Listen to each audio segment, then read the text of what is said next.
Until a few years ago, I'd never heard of the blood molecule lipoprotein or LP. Then I started listening to The Drive, a podcast hosted by Peter Artia, who trained as a surgeon then became a McKinsey consultant, and now runs a concierge medical practice focused on healthspan, a term he's helped to popularize unlike lifespan, which is how long you live. Healthspan refers to how long you enjoy an active, disease-free lifestyle, and on his podcast, Artia interviews experts about the best way to do that.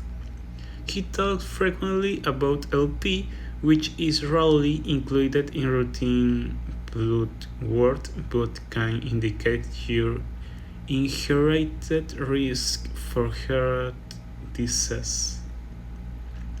So after beginning the drive, I asked my doctor to measure my 307 nanomoles per liter compared to a normal value of under 75. Yikes.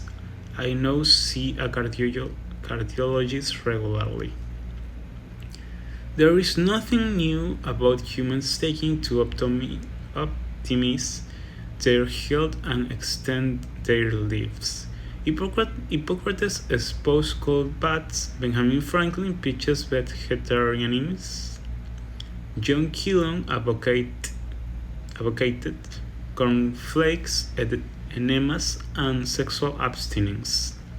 If they were alive today, they'd probably become over their podcast ranking and book deals, artworks, and that of his competition. It's especially popular among the executive class, partly because it is framed in terms of optimization, performance, and tech advanced, but also become the high-touch medical care often prescribed require significant income. At their best, these podcasters deliver evidence-based clinical insight of their advice on that patients should ask their doctors, and serve as aspirational role models. Most of them are jacket gym rats. At their worst, however, they disown questionable advice and lead people to go to extremes in pursuit of immortality.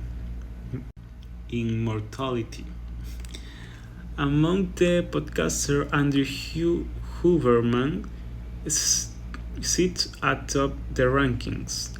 A Stanford neuroscientist, he launched his show, Huberman Labs, in 2021, and today it's regularly among the world's top 10. He also has a forthcoming book, Protocols, which is supposed to be or his fall. Author review copies weren't available at press time. Huberman is a research scientist and a teacher, not a clinical physician, and while he covers a growing range of topics. Recent episodes focus on grief, productivity, creativity, diet, hearing, and balance. The long episodes about neurotransmitters and wonky studies. Huberman has also been criticized for promoting unproven supplements, some sold by his advertisers.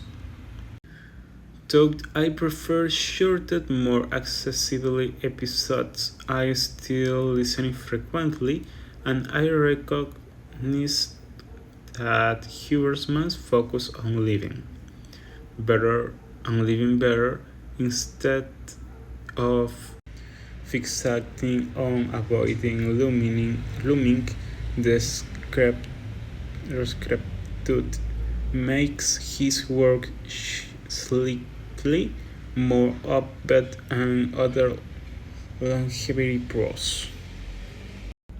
If you lean towards the technofuturism, Eric Topol, a cardiologist and professor of molecular medicine, may be more your speed. His podcast, Ground Trust, is a snooze, but he's become a lively guest on other shows like armchair expert in interviews and in his latest book, Super Archers.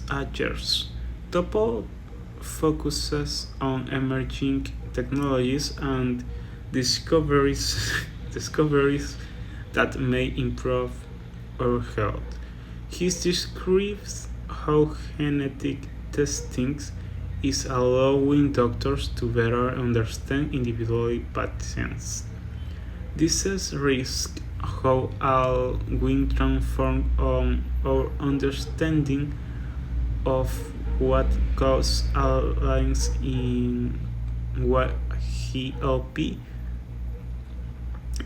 Comparatively, Topo is focused less on diet and exercise and more on how things happening inside research lab may someday improve our health.